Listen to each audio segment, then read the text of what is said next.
야, 임마 거기 안 서. 안 서. 버스가 급정거했습니다. 승객들이 앞으로 쏟아졌고 노인 한 명이 간신히 손잡이를 붙잡았습니다. 강태식은 운전석에서 벌떡 일어났습니다.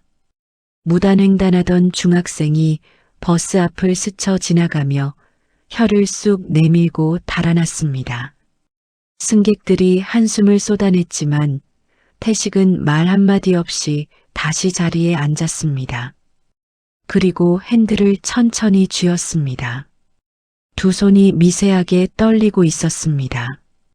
그날 밤 태식은 차고지에서 가장 늦게 나왔습니다. 동료들은 퇴근하며 어깨를 두드렸습니다. 수고했어, 강 기사. 그는 고개만 끄덕였습니다. 말수가 적은 사람이었습니다. 원래부터 그랬던 건지 아니면 어느 순간부터 그렇게 된 건지 그 자신도 더 이상 구분하지 못했습니다. 집으로 돌아오는 골목길은 언제나 똑같았습니다.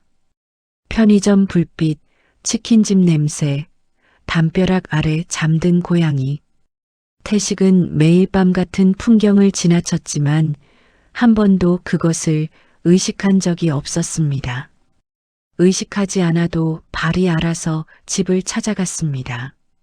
몸이 먼저 기억하는 길이었습니다.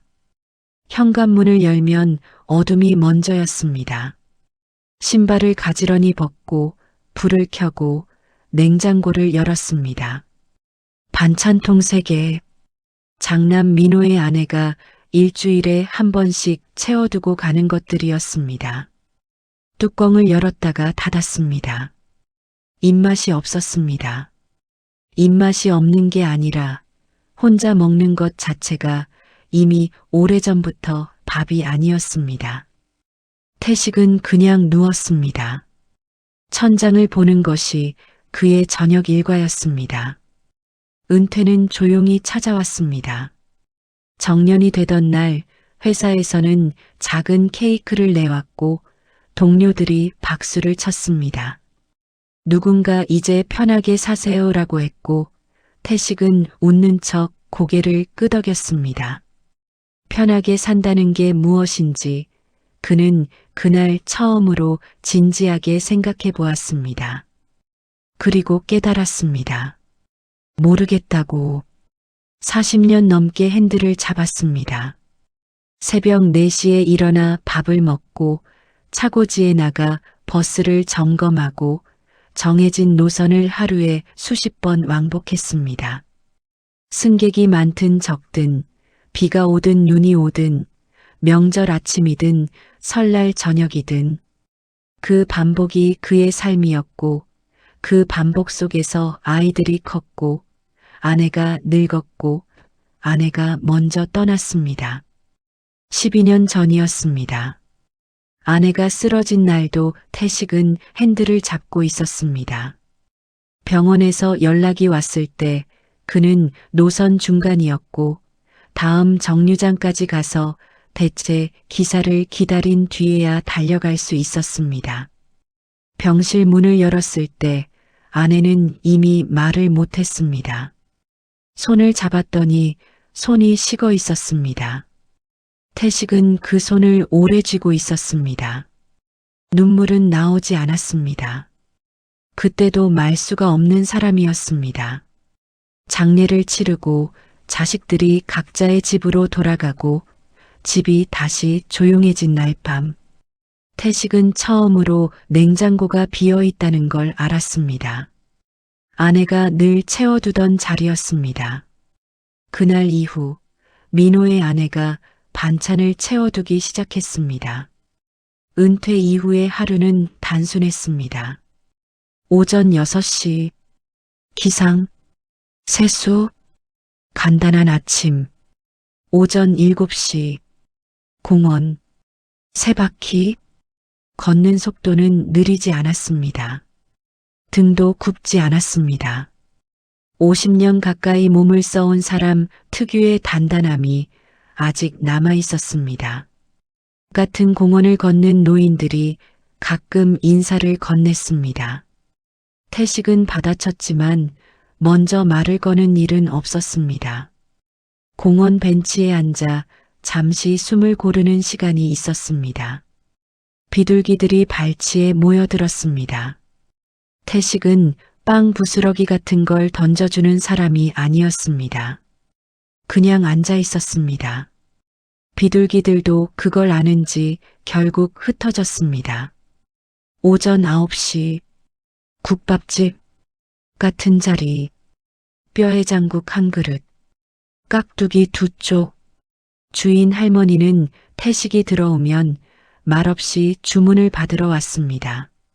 오늘도요? 태식은 고개를 끄덕였습니다. 메뉴판을 볼 필요가 없었습니다. 그 집에 다른 메뉴를 시켜본 적이 없었습니다.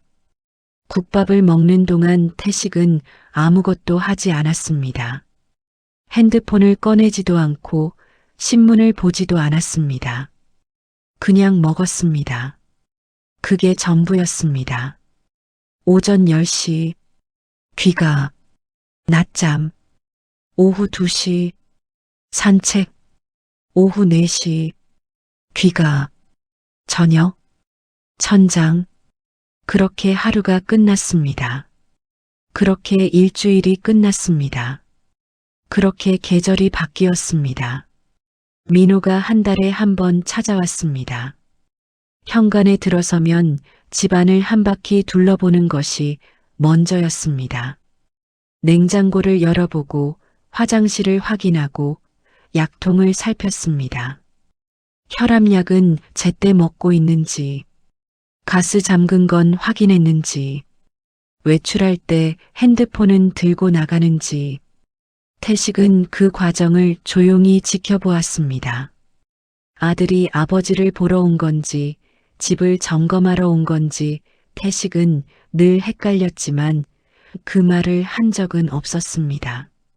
민호도 나름대로는 효도라고 생각하고 하는 일이었습니다. 그걸 태식은 알았습니다. 그래서 더 말이 없었습니다. 딸 수지는 설과 추석에만 왔습니다. 올 때마다 아버지, 우리랑 같이 살까요? 라고 했습니다. 태식은 매번 괜찮다고 했습니다. 수지는 안도하는 표정을 지우지 못하면서도 진짜요? 라고 되물었습니다. 태식은 다시 한번 고개를 끄덕였습니다. 자식들은 아버지를 사랑했습니다. 다만 그 사랑의 방식이 돌봄이라기보다 관리에 가까웠고 태식은 그것을 오래전부터 느끼고 있었지만 섭섭하다고 생각한 적은 없었습니다. 그 나이에 자식들에게 섭섭함을 느끼는 건 사치라고 생각했습니다. 그냥 그런 것이었습니다.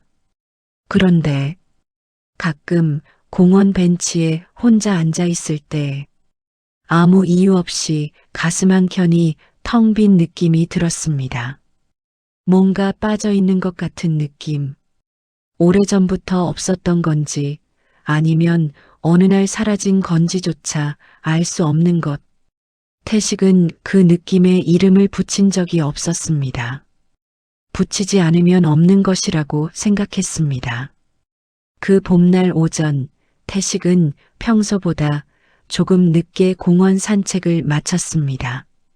국밥집으로 향하는 골목 어귀에서 잠깐 발을 멈췄습니다. 익숙한 냄새가 났습니다. 된장찌개, 제육볶음, 간 무친 나물, 반찬 가게였습니다.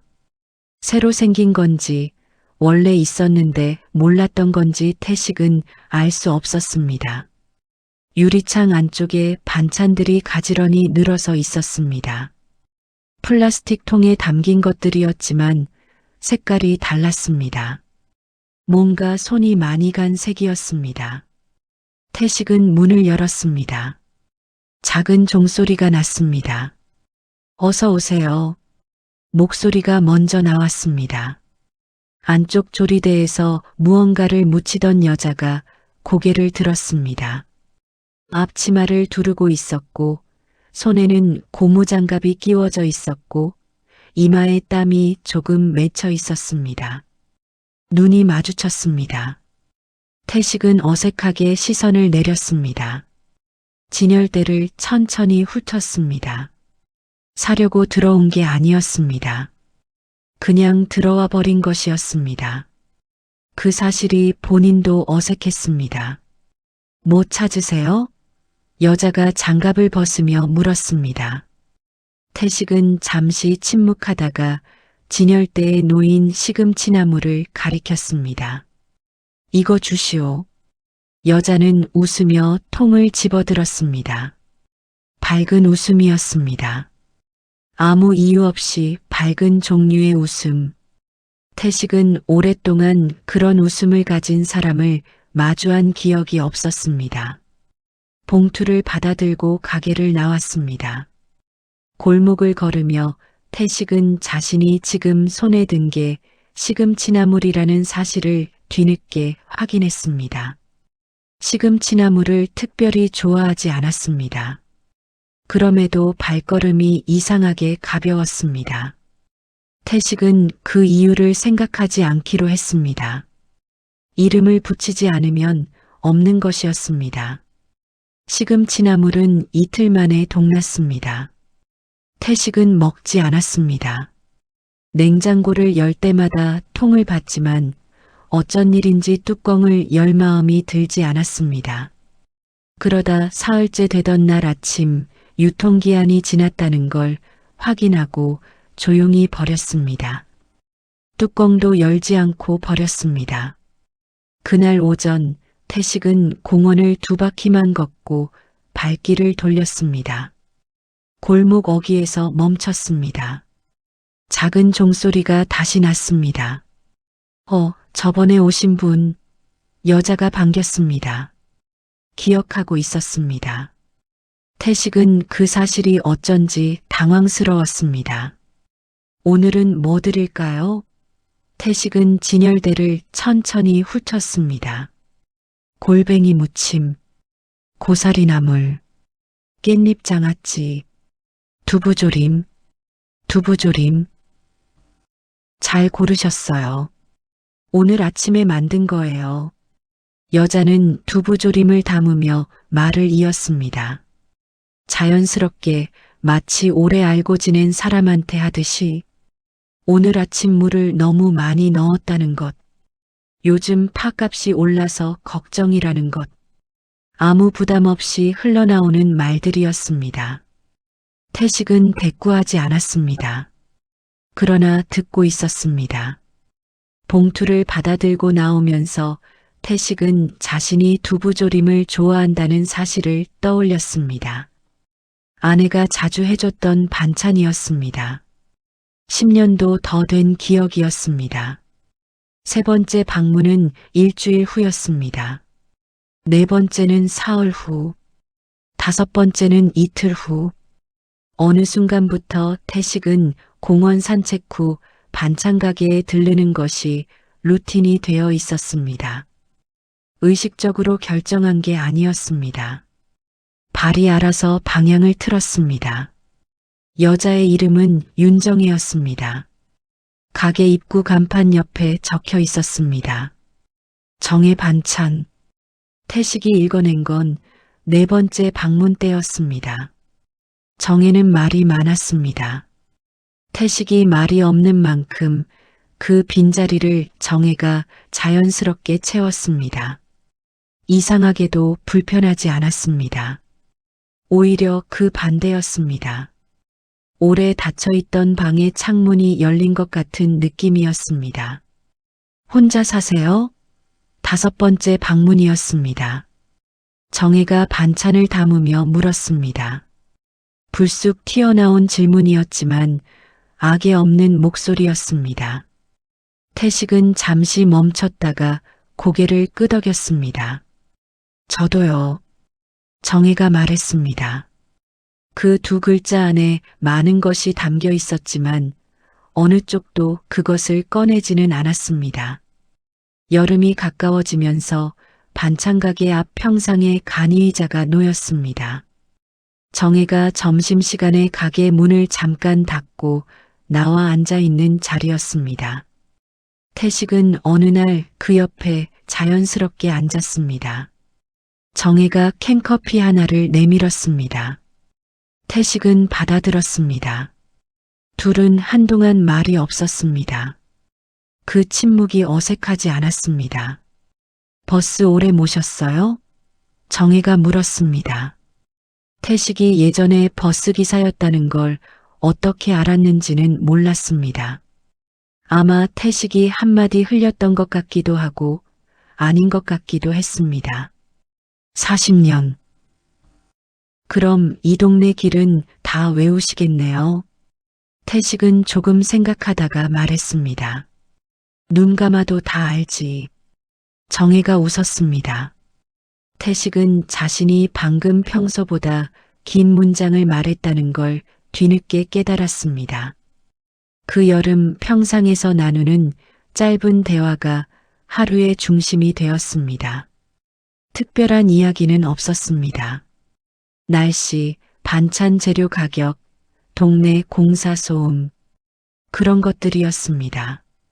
그러나 태식은 공원 세 바퀴를 돌면서 이미 그 시간을 기다리고 있었습니다. 12년 만에 처음 생긴 기다림이었습니다. 가을 어느 오후 태식은 가게에 들어서다가 정혜가 무거운 쌀 포대를 끌고 있는 것을 보았습니다. 말없이 다가가 포대를 들어 안쪽 창고에 들여다 놓았습니다. 정혜가 아이고 감사합니다라며 손을 내저었습니다. 태식은 그냥 나올 수도 있었습니다. 그런데 창고 안에 전구가 나가 있는 것이 눈에 띄었습니다. 다시 나와 전구를 사다가 갈아 끼웠습니다. 정혜는 아무 말 없이 지켜보다가 불이 켜지자 손뼉을 쳤습니다. 어쩜 손재주도 좋으세요. 태식은 아무 말하지 않았습니다. 그러나 귀끝이 조금 빨개진 것 같았습니다. 본인은 눈치채지 못했을 것입니다. 겨울이 왔습니다. 정혜는 어느 날 뜨거운 어묵 국물을 종이컵에 담아 내밀었습니다. 태식이 평상에 앉아 있을 때였습니다. 날이 차가웠습니다. 태식은 두 손으로 컵을 감싸 쥐었습니다. 추운데 왜 나와 앉아 계세요? 정혜가 웃으며 물었습니다. 태식은 컵을 내려다보다가 말했습니다. 그냥. 정혜는 더 묻지 않았습니다. 옆에 와서 같이 앉았습니다. 두 사람은 그렇게 겨울 골목을 함께 바라보았습니다. 지나가는 사람들, 아이를 아는 젊은 엄마, 자전거를 끄는 배달부, 바람에 날리는 나뭇잎 한 장. 태식은 그 장면을 눈에 담으면서 생각했습니다. 오랜만에 세상이 살아있는 것처럼 느껴진다고. 그 생각은 금방 사라졌습니다. 하지만 사라지기 전에 분명히 있었습니다. 민호가 전화를 걸어온 건 한겨울이었습니다. 아버지, 이번 주 일요일에 다 같이 밥 먹어요. 수진이도 온대요.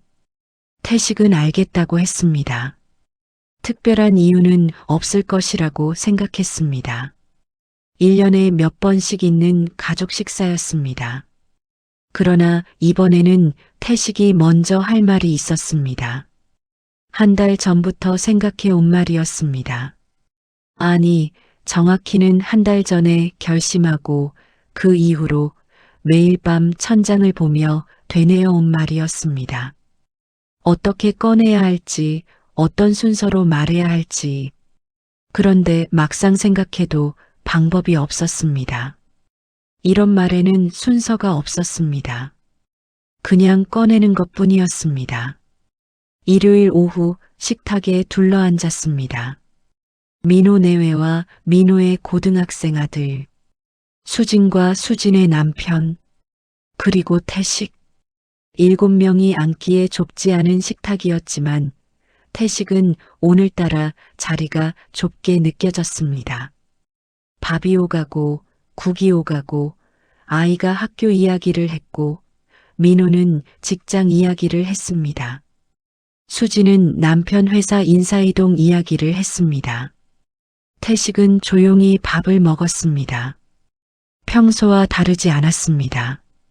그런데 아무도 수저를 들지 않은 잠깐의 틈이 생겼습니다. 바로 그때였습니다. 태식은 밥 공기를 내려놓았습니다.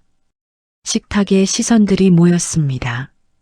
태식이 먼저 뭔가를 꺼내는 일이 거의 없었기 때문입니다. 모두 자연스럽게 조용해졌습니다. 나 결혼하려 한다. 7글자였습니다. 식탁이 굳었습니다. 아무도 말하지 않았습니다. 민호의 아내가 젓가락을 들다가 멈췄습니다. 수진이 남편과 눈이 마주쳤다가 시선을 내렸습니다. 손자는 할아버지와 아버지를 번갈아 보았습니다. 민호가 먼저 입을 열었습니다.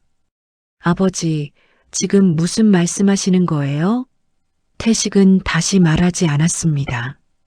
한 번이면 충분했습니다. 결혼이요? 아버지가요? 수진의 목소리가 한음 높아졌습니다. 놀람과 당혹감이 섞인 목소리였습니다. 태식은 고개를 끄덕였습니다. 누구랑요? 민호가 물었습니다. 목소리는 조용했지만 눈이 달라져 있었습니다. 동네에서 알게 된 사람이요. 그 대답이 나오는 순간 민호의 표정이 바뀌었습니다. 조용하던 눈빛에 무언가 딱딱한 것이 들어찼습니다. 숟가락을 식탁에 내려놓는 소리가 나왔습니다. 조심스럽게 내려놓은 게 아니었습니다. 아버지 제정신이세요? 그 여자 돈 보고 접근한 거 아닙니까? 식탁이 다시 굳었습니다. 이번에는 다른 종류의 굳음이었습니다. 수진이 민호의 팔을 눌렀습니다. 민호의 아내가 아이를 보며 눈짓을 했습니다. 아이는 눈치를 채고 방으로 들어갔습니다. 오빠, 일단이 뭐가 있어? 민호가 수진을 잘랐습니다. 아버지한테 접근하는 여자가 어떤 여자인지 생각해봐. 70 넘은 독거노인한테 왜 친절하겠어? 집이 있잖아. 재산이 있잖아. 태식은 그 말을 듣는 동안 아무 말도 하지 않았습니다. 화가 나지 않은 건 아니었습니다. 다만 화를 표현하는 방식을 배운 적이 없었습니다.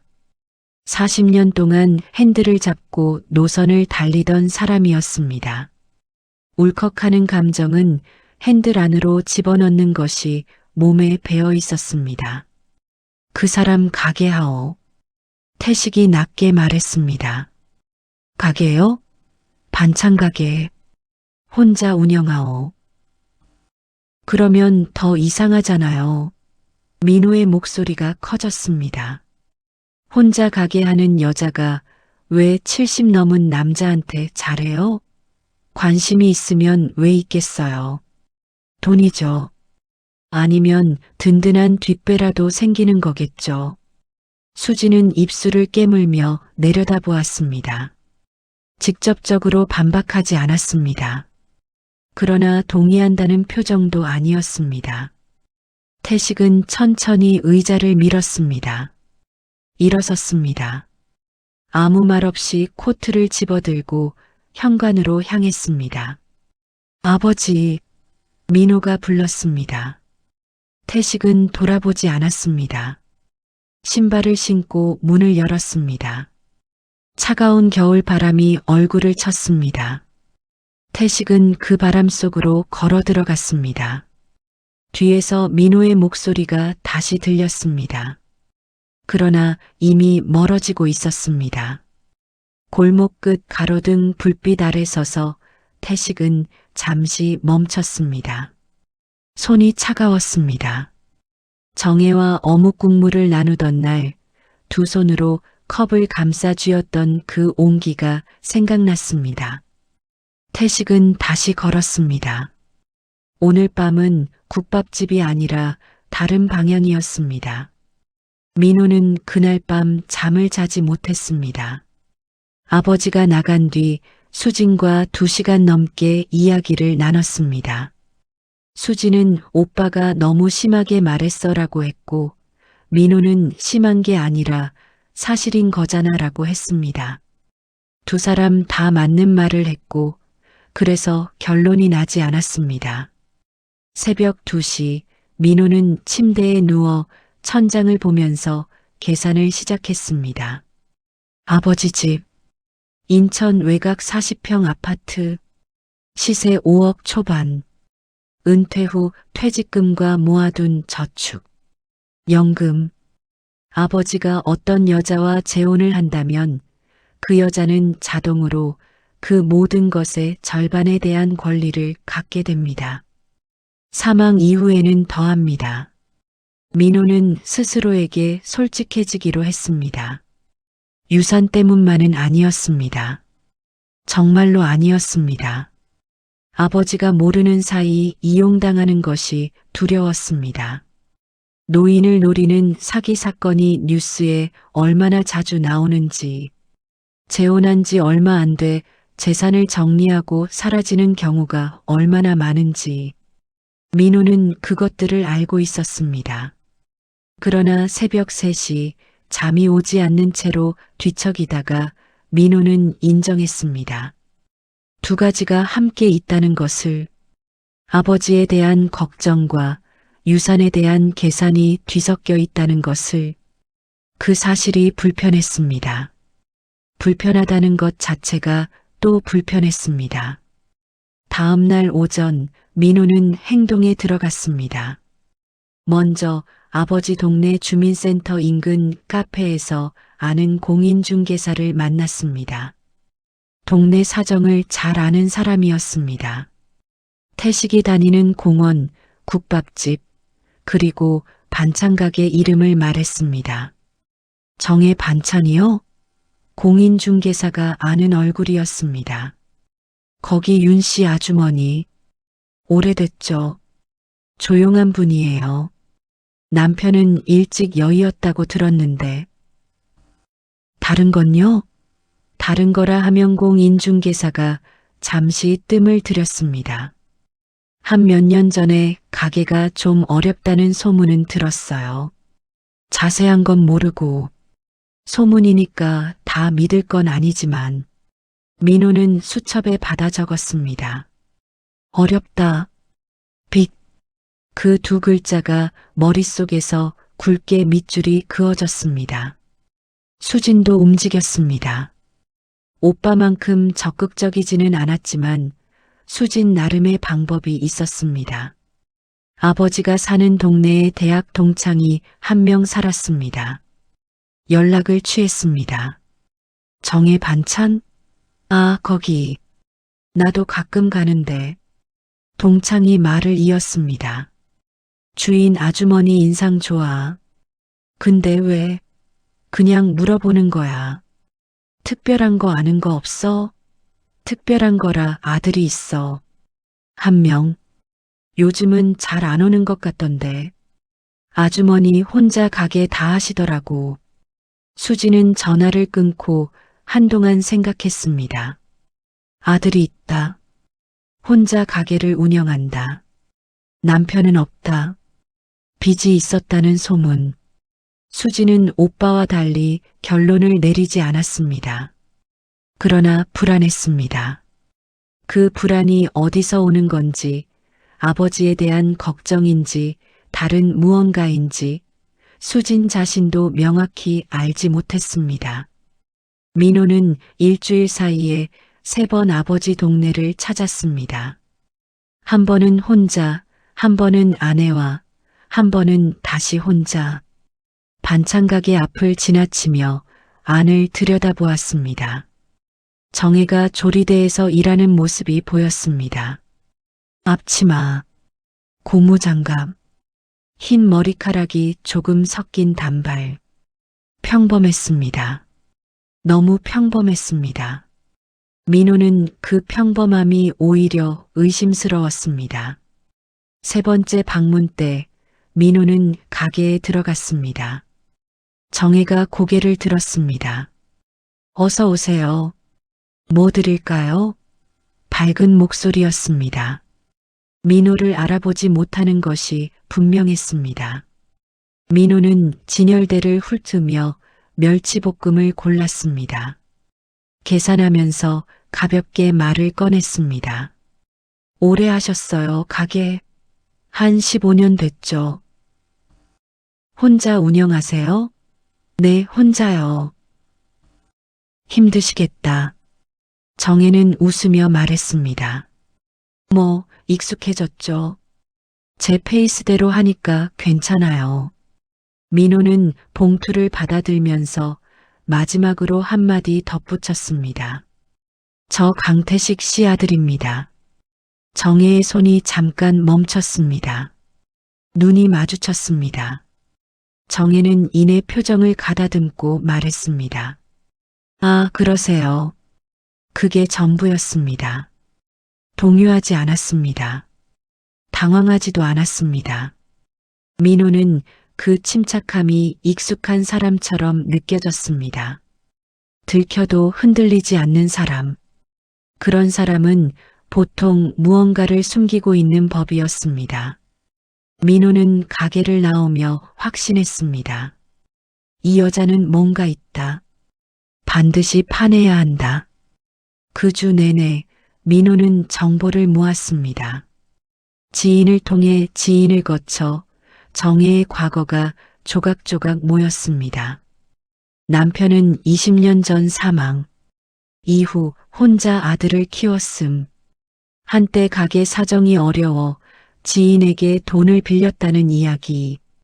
지금은 빚을 다 갚은 것으로 보이지만 정확한 금액과 경위는 불명확.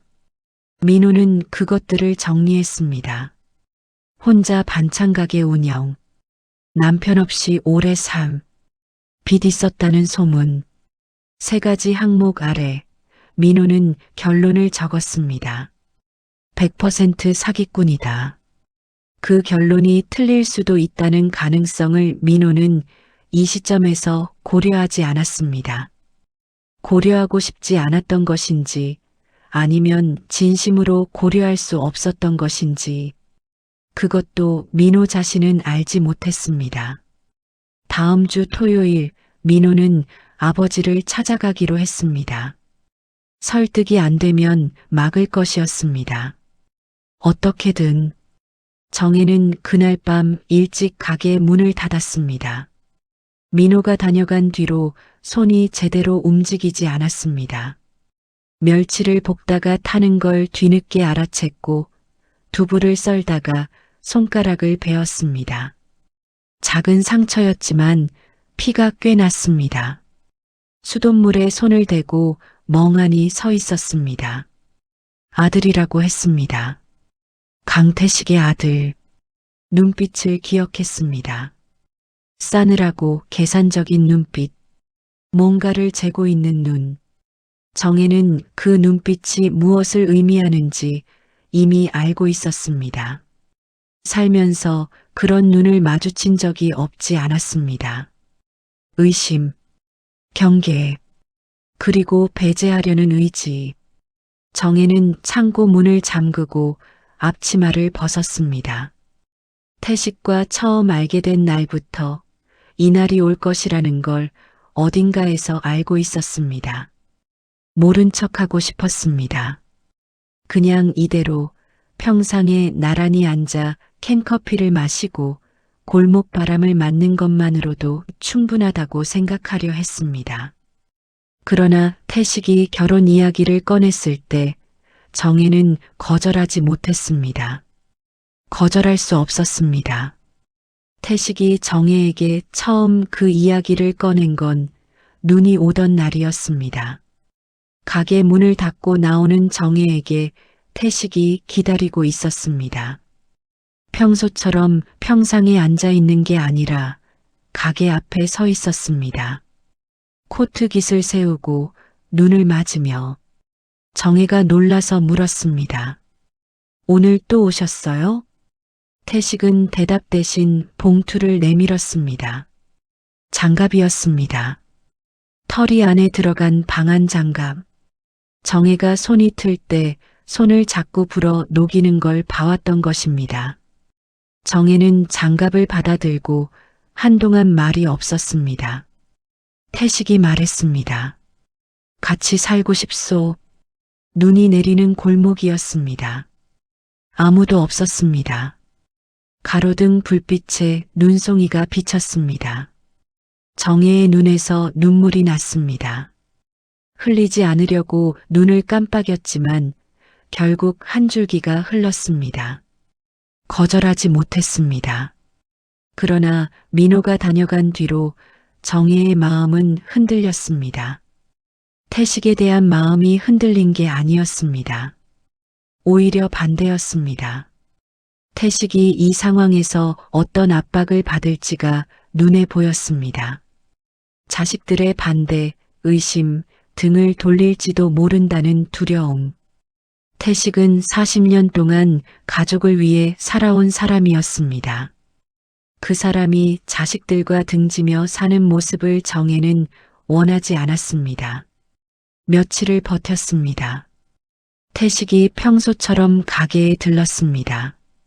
두 사람은 평상에 앉아 캔커피를 마셨습니다.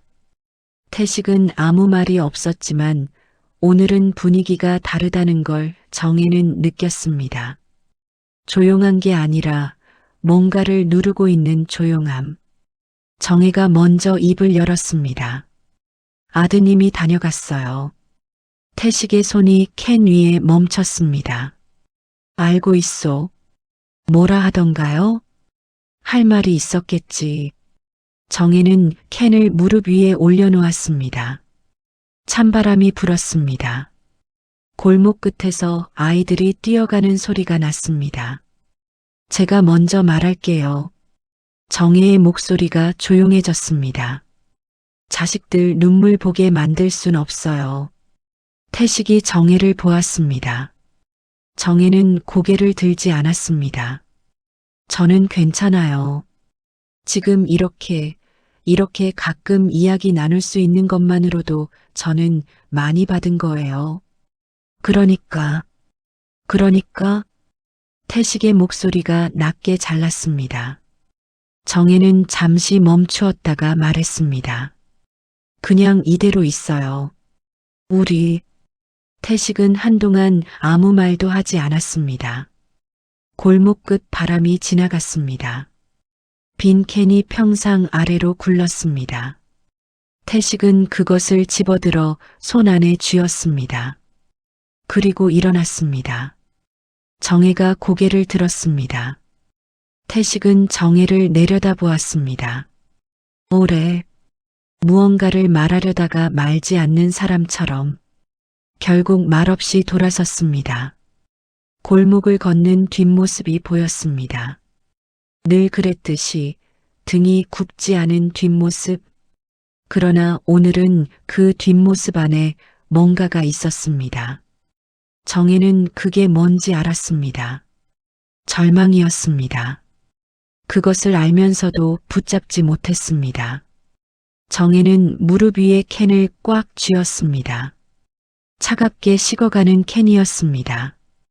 그날 밤 태식의 집 창문에는 오랫동안 불이 켜져 있었습니다. 새벽 2시가 넘도록 꺼지지 않았습니다. 태식은 천장을 보지 않았습니다. 식탁 앞에 앉아 있었습니다.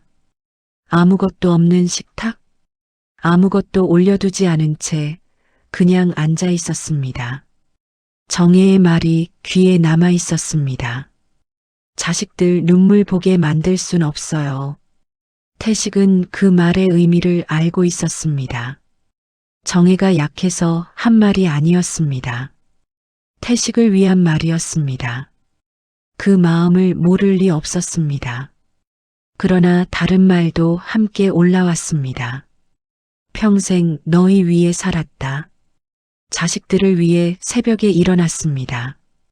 자식들 학비를 위해 명절에도 핸들을 잡았습니다. 자식들이 각자의 집을 갖고 각자의 가정을 꾸릴 때까지 그 모든 시간 동안 태식은 자신의 것을 원한 적이 없었습니다. 아내를 잃고 난 뒤 12년 동안도 마찬가지였습니다. 자식들이 걱정할까봐 아프다는 말도 하지 않았습니다. 외롭다는 말은 더더욱 하지 않았습니다. 그런데 지금 처음으로 원하는 게 생겼습니다. 그 하나가 자식들의 반대에 부딪혔습니다. 태식은 천천히 손을 식탁 위에 올려놓았습니다. 울퉁불퉁하고 거친 손이었습니다. 40년 핸들의 흔적이 남은 손. 이 손으로 아직 잡고 싶은 게 있었습니다. 새벽 3시 태식은 결심했습니다. 처음으로 자신의 삶을 위한 결심이었습니다. 민호가 다시 찾아온 건 그로부터 사흘 후였습니다. 이번에는 수진도 함께였습니다. 현관문을 열자 두 남매가 나란히 서 있었습니다.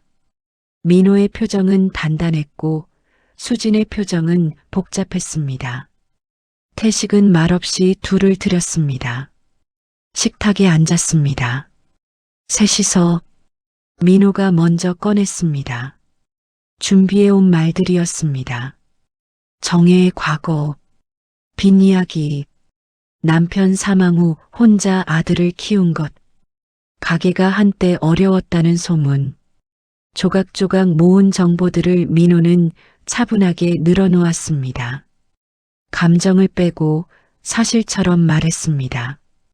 그게 더 설득력 있다고 생각했을 것입니다. 태식은 끝까지 들었습니다. 수진이 덧붙였습니다. 아버지가 상처받는 걸 보고 싶지 않다고, 우리가 걱정되는 거라고. 목소리가 떨렸습니다. 수진은 진심이었습니다.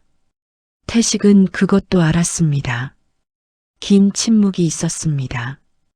그리고 태식이 입을 열었습니다. 이번엔 내 인생 내가 산다. 민호가 끼어들려 했습니다. 태식이 손을 들어 막았습니다. 처음 있는 일이었습니다. 평생 너희 위해 살았으니 남은 시간은 나를 위해 살겠다. 수진의 눈에 눈물이 고였습니다. 민호는 입술을 굳게 다물었습니다. 태식은 두 사람을 차례로 보았습니다. 미안함이 없는 건 아니었습니다. 다만 이번만큼은 미안함보다 더 큰 것이 있었습니다. 반대해도 한다. 짧고 분명한 말이었습니다. 민호는 의자를 밀치고 일어났습니다. 수진은 손으로 입을 막으며 고개를 숙였습니다. 태식은 그 자리에 그대로 앉아 있었습니다. 흔들리지 않았습니다. 40년 핸들을 잡던 손이 식탁 위에 가만히 놓여 있었습니다. 자식들이 나간 뒤 태식은 정혜에게 전화를 걸었습니다. 신호가 3번 울리고 정혜가 받았습니다. 태식은 말했습니다. 결혼합시다. 정혜는 오래 아무 말도 하지 않았습니다.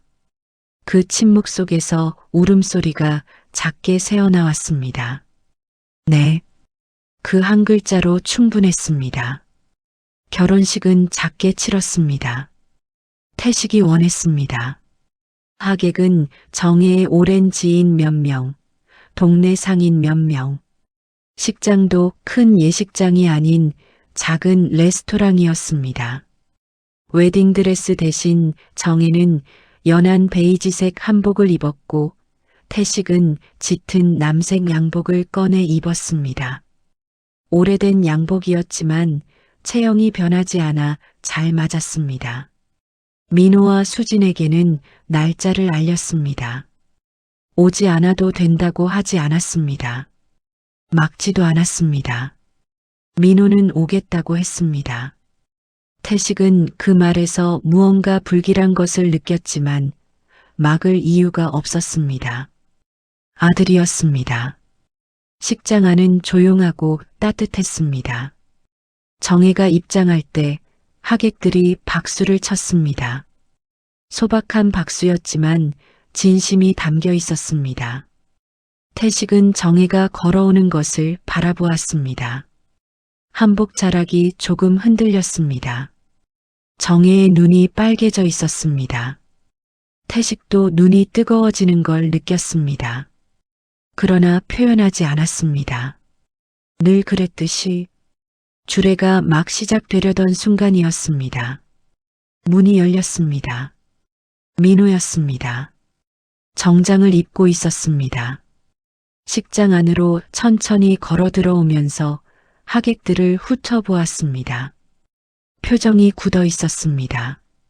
수지는 입구에서 오빠의 팔을 잡았지만 민호는 뿌리쳤습니다. 그리고 멈춰서서 식장 전체를 향해 입을 열었습니다. 저 여자 정체 다 압니다. 식장이 굳었습니다. 빚더미에 앉았던 여자예요. 우리 아버지 재산 노리고 접근한 겁니다. 정혜가 태식의 손을 꽉 쥐었습니다. 태식은 움직이지 않았습니다. 하객들이 술렁였습니다. 누군가 자리에서 일어섰습니다. 누군가는 고개를 돌렸습니다. 주례가 당황한 얼굴로 마이크를 내렸습니다. 민호는 계속했습니다. 목소리가 떨렸습니다. 분노인지 아니면 다른 무언가인지 본인도 구분하지 못하는 떨림이었습니다. 수진이 오빠 앞에 섰습니다. 오빠, 그만해. 비켜. 그만하라고. 수진의 목소리가 커졌습니다. 식장 전체가 얼어붙었습니다. 그 순간 정혜가 움직였습니다. 태식의 손을 놓고 조용히 앞으로 걸어 나왔습니다. 주례에게 다가가 마이크를 건네받았습니다. 손이 떨렸습니다. 그러나 물러서지 않았습니다. 정혜가 마이크를 들었습니다. 식장이 조용해졌습니다. 맞습니다. 저는 빚이 있었습니다. 정혜의 목소리가 마이크를 타고 퍼졌습니다. 아무도 말하지 않았습니다. 민호도 멈췄습니다. 정혜는 숨을 한번 고르고 계속했습니다. 30년 전 제 남편이 사업을 망하고 세상을 떠났을 때였습니다. 저는 어린 아들과 단둘이 남았고 병원비도 없었고 다음 달 생활비도 없었습니다. 목소리가 흔들렸습니다. 그때 누군가가 병원비를 대신 내줬습니다. 이름도 밝히지 않고 생활비도 몇 달치가 통장에 들어왔습니다. 누군지 알 수 없었습니다. 병원 측에 물어봐도 모른다고 했습니다. 정혜가 눈물을 닦았습니다. 저는 그 은인을 30년 동안 찾았습니다. 갚고 싶어서가 아니었습니다. 그런 사람이 세상에 있다는 것을 직접 만나 감사하다고 말하고 싶었습니다. 식장이 완전히 고요했습니다. 정혜의 시선이 태식에게 닿았습니다. 그리고 찾았습니다. 태식은 표정이 없었습니다. 그러나 손이 미세하게 떨리고 있었습니다. 이분이었습니다. 민호가 굳었습니다. 수진이 손으로 입을 막았습니다. 정혜는 마이크를 내리고 고개를 숙였습니다. 어깨가 흔들렸습니다. 저는 이분 곁에서 늙고 싶습니다. 은혜를 갚으려는 게 아닙니다. 이런 분 곁에 있고 싶습니다. 그게 전부입니다. 마지막 말은 거의 울음에 가까웠습니다. 하객들 사이에서 흐느끼는 소리가 났습니다. 민호는 제자리에 서서 움직이지 못했습니다. 아버지를 보았습니다. 태식은 정혜를 바라보고 있었습니다. 그 눈빛 안에 민호가 한 번도 본 적 없는 것이 있었습니다. 식이 끝난 뒤 태식은 구석 자리에 혼자 앉았습니다. 민호가 다가왔습니다. 태식은 눈을 들지 않았습니다. 아버지. 태식이 고개를 들었습니다. 민호의 눈이 빨개져 있었습니다. 그때 아버지가 한 거예요? 태식은 잠시 있다가 고개를 끄덕였습니다. 민호가 자리에 앉았습니다. 왜 아무 말 안 하셨어요? 말할 게 있나? 태식의 대답은 짧았습니다. 민호는 고개를 숙였습니다. 30년 전이라면 태식이 버스 기사로 가장 바쁘게 일하던 시절이었습니다. 민호가 고등학생이던 시절, 집에 여유가 있는 편이 아니었습니다. 그 시절에 이름도 밝히지 않고 남의 병원비와 생활비를 냈다는 것이었습니다. 어떻게 알게 됐어요, 그 사람을? 태식이 조용히 말했습니다. 버스 노선이었소. 매일 타던 아주머니가 있었는데 어느 날부터 안 보이더니 나중에 소문을 들었지. 남편이 갑자기 죽었다고. 애가 어린데 병원비가 없다고. 그래서요? 그냥 했소. 민호는 말이 나오지 않았습니다. 이름도 안 밝히고요? 밝혀서 뭘 해? 그 대답 속에 태식이라는 사람 전체가 담겨 있었습니다. 민호는 그걸 느끼면서도 오랫동안 아무 말을 하지 못했습니다. 수진이 다가와 옆에 앉았습니다. 태식의 손을 잡았습니다. 그 손이 거칠고 컸습니다. 수진은 어릴 때 이 손에 이끌려 버스를 탔던 기억이 났습니다. 아버지 손 왜 이렇게 커요? 엉뚱한 말이었습니다. 태식이 수진을 내려다보았습니다. 수진의 눈에서 눈물이 떨어졌습니다. 우린 아버지가 외로운 줄도 몰랐어요. 정혜는 조리대 옆에 서서 그 장면을 바라보고 있었습니다. 가까이 다가가지 않았습니다. 그 자리는 세 사람의 자리였습니다. 태식이 잠시 후 정혜를 찾아 시선을 돌렸습니다. 두 사람의 눈이 마주쳤습니다. 태식이 작게 고개를 끄덕였습니다. 정혜도 고개를 끄덕였습니다. 말이 없어도 되는 두 사람이었습니다. 민호가 무릎을 꿇은 건 식이 끝나고 1시간 뒤였습니다. 사람들이 빠져나간 식장 한켠에서 태식 앞에 천천히 무릎을 꿇었습니다. 수진이 옆에서 숨을 멈췄습니다. 죄송합니다, 아버지. 태식은 아들을 내려다보았습니다. 우린 아버지가 어떻게 사는지 몰랐습니다. 외로운 줄도, 뭘 원하는지도, 무슨 생각을 하는지도 그냥 살아계신다는 것만 확인했습니다. 민호의 목소리가 끊겼다가 이어졌습니다. 그게 전부였습니다. 죄송합니다. 태식은 천천히 몸을 낮춰 아들의 어깨를 짚었습니다. 일으켜 세웠습니다. 됐다. 두 글자였습니다. 그러나 그 안에 용서가 있었고 오래된 이해가 있었고 아버지라는 것이 있었습니다. 몇 달이 지났습니다. 봄이 왔습니다. 벚꽃이 피는 계절이었습니다. 태식과 정혜는 작은 캐리어를 하나씩 들고 기차역에 섰습니다. 경주로 가는 기차였습니다. 정혜가 한 번도 가보지 못했다고 했고 태식이 예전의 노선 때문에 지나쳤지만 내려본 적은 없다고 했습니다. 그게 이유의 전부였습니다. 플랫폼에서 기차를 기다리는 동안 정혜가 말했습니다. 설레요. 태식이 정혜를 보았습니다. 그리고 처음으로 아무 이유 없이 웃었습니다. 정혜도 웃었습니다. 기차가 들어왔습니다. 두 사람은 나란히 올라탔습니다. 태식이 먼저 짐을 선반에 올리고 정혜가 창가 자리에 앉았습니다. 창밖으로 봄 풍경이 흘러가기 시작했습니다. 정혜가 조용히 태식의 손을 잡았습니다. 태식은 뿌리치지 않았습니다. 그 손을 그대로 쥐었습니다. 젊은 날의 사랑은 뜨겁고 늦은 사랑은 더 깊습니다. 누군가의 마지막 사랑은 가장 아름다운 첫사랑이 되기도 합니다. 구독과 좋아요를 눌러주시면 이야기를 만드는 제게 정말 큰 힘이 됩니다. 시청해주셔서 감사합니다.